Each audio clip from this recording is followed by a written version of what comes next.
السلام علیکم ناظرین، میں ہوں میاں ندیم احمد، آپ دیکھ رہے ہیں 94 نیوز۔ ناظرین، رمضان المبارک برکتوں والا مہینہ ہے، رحمتوں والا مہینہ ہے۔ اللہ تعالیٰ کا فرمان ہے کہ اس مہینے کا اجر میں خود دیتا ہوں۔ اب رمضان المبارک کے روزوں کی کیا اہمیت ہے، رمضان المبارک کے مہینے میں کی گئی عبادت کی کیا اہمیت ہے، اعتکاف کیا ہے اور لیلۃ القدر کیا ہے، اس مہینے میں کتنی رحمتیں، برکتیں اور نوازشیں اللہ تعالیٰ کی طرف سے دی گئی ہیں، تو اسی حوالے سے ہم گفتگو کریں گے۔ آج ہمارے ساتھ مہمان شخصیت جو موجود ہیں، فیصل آباد کے معروف دینی شخصیت ہیں، عالمی اسکالر ہیں، شعبہ طب سے بھی تعلق ہے، ڈاکٹر زین العابدین۔ ڈاکٹر زین العابدین، ہم آپ کو اپنے پروگرام میں خوش آمدید کہتے ہیں۔ جزاک اللہ۔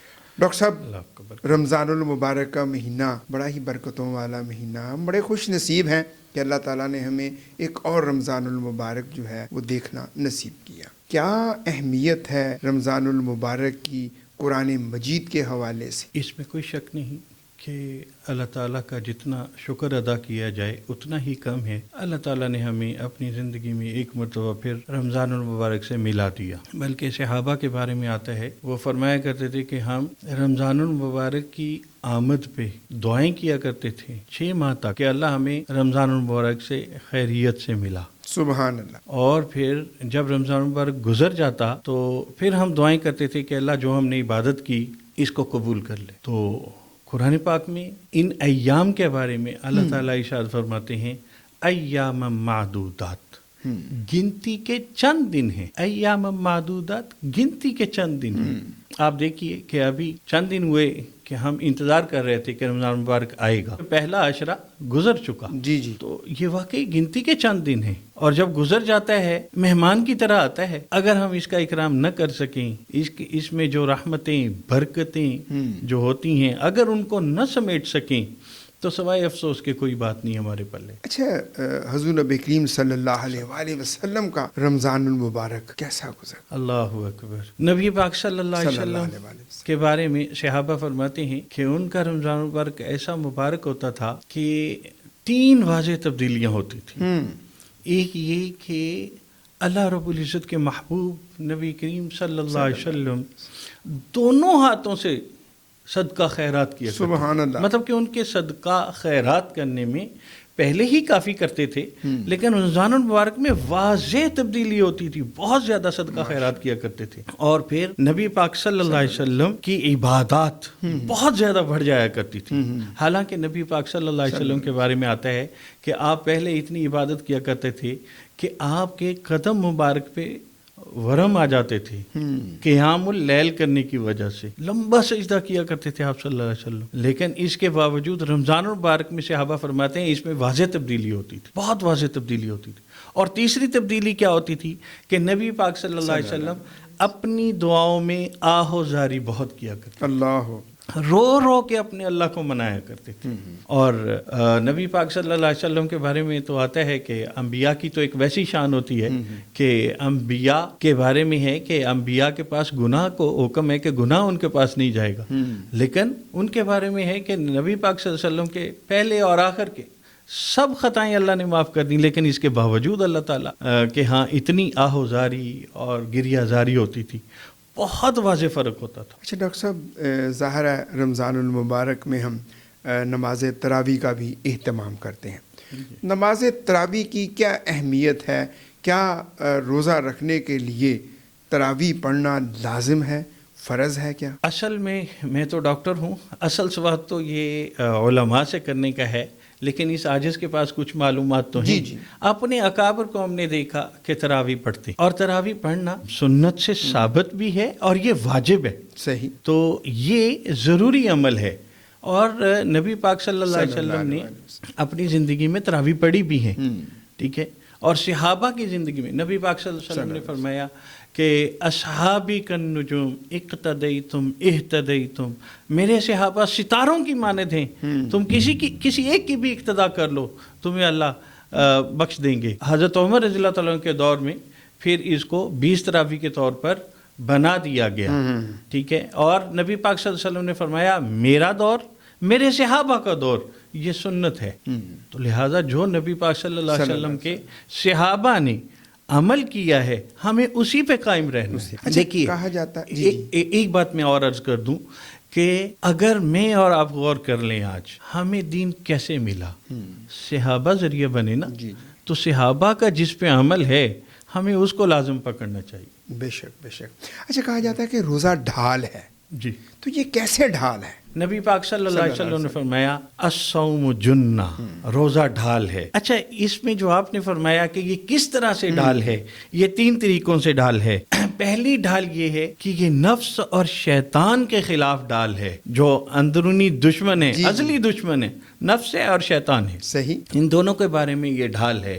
اور دوسرا روزہ ڈھال ہے دنیاوی پریشانیوں میں اور مصیبتوں میں جو لوگ گھرے ہوتے ہیں، اگر وہ متواتر روزہ رکھنا شروع کر دیں، اللہ تعالیٰ کی رحمت برکت ان کے شامل حال ہو جاتی ہے، تو اس مصیبت سے اللہ کی رحمت سے وہ نکل آتے ہیں. اور پھر نبی پاک صلی اللہ علیہ وسلم جو فرمایا کہ روزہ ڈھال ہے، یہ قیامت کے دن دوزخ سے ڈھال ہے، دوزخ کی آگ سے بندہ بری ہو جائے گا. جی جی جی، ٹھیک ہے نا جی. جی جی جی. اچھا، رمضان المبارک میں ہمیں بہت ساری جہاں اللہ تعالیٰ نے اور نعمتیں سے نوازا ہے، نوافل ہم پڑھتے ہیں تو اس کا ثواب کہاں سے کہاں پہنچ جاتا ہے، تو اس میں ظاہر ہے ہمیں اعتکاف جو ہے وہ بھی ملا ہے. جی. تو ہم چاہیں گے کہ آپ اعتکاف کی اہمیت کے بارے میں بھی ہمیں ہمارے دیکھنے والوں کو بتائیں. مختصر اور جامع بات یہ ہے کہ اعتکاف اس لیے کیا جاتا ہے کہ بندہ اپنے آپ کو اللہ کے در پہ جھکا دے، یعنی سادہ الفاظ میں بندہ اللہ تعالیٰ کی چوکھٹ کو پکڑ لے. اللہ بندہ اللہ تعالیٰ کی چوکھٹ کو پکڑ لے، اس کو منا لے. اب دیکھیں، یہ ہوتا ہے کہ نبی پاک صلی اللہ علیہ وسلم نے جو اعتکاف کا معمول بھی فرمایا، اور ہمیں بھی یہی ہے کہ اعتکاف اکثر لوگ اس لیے بھی کرتے ہیں کہ اس میں لیلۃ القدر مل جائے، ایک مبارک کا رات ہے، اگر وہ مل جائے تو اس کی ایک اپنی اہمیت ہے. اور نبی پاک صلی اللہ علیہ وسلم اعتکاف کے دنوں میں حضرت عائشہ صدیقہ رضی اللہ تعالیٰ عنہا فرماتی ہیں کہ آپ صلی اللہ علیہ وسلم اپنا آزار، مطلب اپنے تہمند کو، جو چادر لگائی ہوتی تھی، اس کو کس کے باندھ لیتے تھے، ہمت سے، جو جذبہ ہوتا ہے نا، اس طرح سے باندھ لیتے تھے.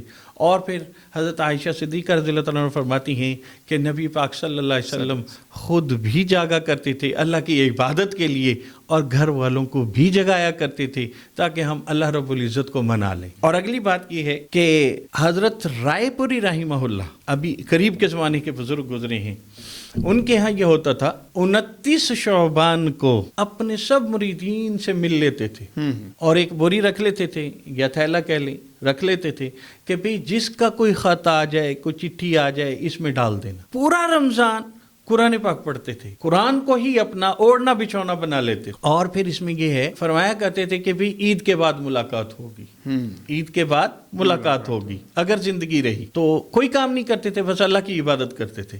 اور 29 شعبان کی رات اگر کوئی ان کی مسجد میں بستر لے کے جاتا اعتکاف کے لیے، اس کو بستر لگانے کی جگہ نہیں ملتی. اس قدر لوگ اللہ والوں کے ساتھ مل کر اعتکاف گزارتے، اعتکاف کے دن گزارا کرتے تھے. اس عاجز نے اپنی حضرت کے ساتھ کئی اعتکاف گزارے الحمدللہ. جنگ میں پیر ذوالفقار احمد نقشبندی رحمہ اللہ کے ساتھ اس عاجز نے بہت وقت گزارنے کی کوشش کی. یہ پہلا اعتکاف ہے جو ان کے بغیر گزرے. ابھی کچھ عرصہ پہلے ہی دنیا سے پردہ فرما گئے.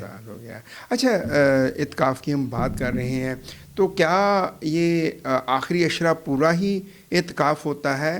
کوئی نفلی اعتکاف کیسے اس کو مطلب کتنے دن تک بیٹھا جا سکتا ہے؟ مسنون یہ ہے کہ آخری 10 دن ہی اعتکاف کیا جائے، یہ مسنون اعتکاف ہے. ٹھیک ہے. اور نفلی اعتکاف تو آپ اور میں بہت آسانی سے کر سکتے ہیں. مثلا آپ اور میں جاتے ہیں مسجد میں داخل ہوتے ہی نیت کر لیں کہ جتنی دیر میں مسجد میں ہوں میں اعتکاف کی نیت کرتا ہوں. جتنی دیر آپ مسجد میں رہیں گے اعتکاف کی نیت سے رہیں، اللہ تعالیٰ اجر اور ثواب دیں گے. اللہ تعالیٰ کی رحمت اور برکت تو اس مہینے میں بہت زیادہ ہوتی ہے، وہ تو بہانے ڈھونڈتی ہے. بے شک بے شک، وہ اپنے بندے کو بخشنے کے بہانے ڈھونڈتی ہے. اچھا، ابھی آپ نے لیلۃ القدر کی بات کی ہے، تو لیلۃ القدر کی کیا اہمیت ہے اور کیا حقیقت؟ لیلۃ القدر کے بارے میں آتا ہے، نبی پاک صلی اللہ علیہ وسلم نے فرمایا کہ جو شخص ایمان کی حالت میں ثواب کی نیت کے ساتھ اللہ تعالیٰ کی عبادت کے لیے کھڑا ہو جائے، اللہ تعالیٰ اس کے تمام گناہ معاف کر دے. اور یہ ہے کہ یہ لیلۃ القدر 80 سال کی عبادت کا ثواب بھی اس میں ملتا ہے. لیلۃ القدر خیر من الف شہر. تو مطلب بہت زیادہ عبادت کا ثواب ملتا ہے. اور یہ نبی پاک صلی اللہ علیہ وسلم نے صحابہ کو دیکھا تو وہ فرمایا کرتے تھے کہ پہلی امتوں کی عمریں بہت لمبی ہوتی تھی. جی جی. ہماری تو عمر اتنی لمبی نہیں ہے. اس میں ہم کیسے نیکی میں زیادہ بڑھ سکتے ہیں. نبی پاک صلی اللہ علیہ وسلم نے فرمایا اس ایک رات کی عبادت پوری زندگی کے لیے کافی ہے اگر کسی خوش قسمت کو مل جائے. اچھا، روزے کی جزا اور سزا کیا ہے؟ روزے کی جزا یہ ہے کہ نبی پاک صلی اللہ علیہ وسلم نے فرمایا کہ اللہ رب العزت فرماتے ہیں الصوم لی وانا اجزا بہ.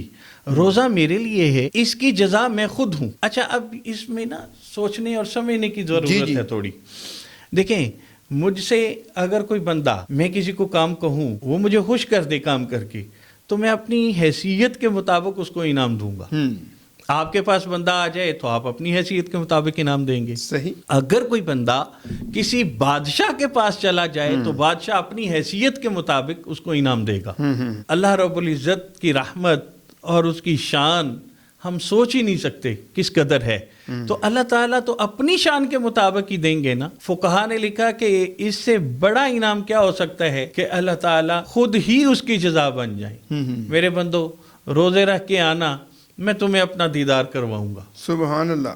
اس سے بڑی کیا بات ہو سکتی ہے؟ بڑی کیا بات. اور ہمارے حضرت جی فرمایا کرتے تھے کہ تم زندگی رمضان کی طرح گزارو، موت تمہیں عید کی طرح آئے گی. اللہ. اچھا، رمضان المبارک میں انسان جو ہے رشتہ داروں سے حسن سلوک کیسا کرنا چاہیے، کیسے ہونا چاہیے، اپنے معاملات کو کیسے دیکھنا چاہیے؟ یہ بہت اہم سوال ہے. دیکھیں، عبادت کرنا کافی نہیں ہوتا، دل سے کینے کو ختم کرنا بھی ضروری ہے. طاقت رکھنے کے باوجود جو معاف کر دے، نبی پاک صلی اللہ علیہ وسلم نے کہا کہ اصل پہلوان یہ ہے. آپ ظلم زیادتی اللہ کے لیے معاف کر کے دیکھیں، آپ یقین کیجئے آپ کے سینے میں ٹھنڈ ہوگی. سبحان. آپ کے سینے کو ٹھنڈک ملے گی. اللہ تعالیٰ آپ رشتہ داروں سے حسن سلوک کر کے دیکھیں، باہر آندھی اور طوفان چل رہا ہوگا لیکن اندر آپ کا سکون ہوگا. ویسے بھی معاف کر دینا اللہ کی صفت ہے. اللہ کی صفت ہے، اللہ کی صفت. سبحان اللہ. لیکن یہ ہم تو خود تو چاہ رہے ہوتے ہیں کہ ہمیں معاف کر دیا جائے، لیکن جب ہمیں معاف کرنے کی باری آتی ہے کہ ہم کسی کو معاف کر دیں تو اس وقت ہم تھانے دار بن کے بیٹھ جاتے ہیں. بلکہ اس وقت بھی ہمیں چاہیے کہ ہم معاف کر دیا کریں، حسن سلوک سے پیش آئیں. جی ڈاکٹر صاحب، آپ کا بہت شکریہ، آپ ہمارے پروگرام میں تشریف لائے. ناظرین، دیکھا رمضان المبارک کی برکات، اعتکاف کی اہمیت، لیلۃ القدر کی اہمیت.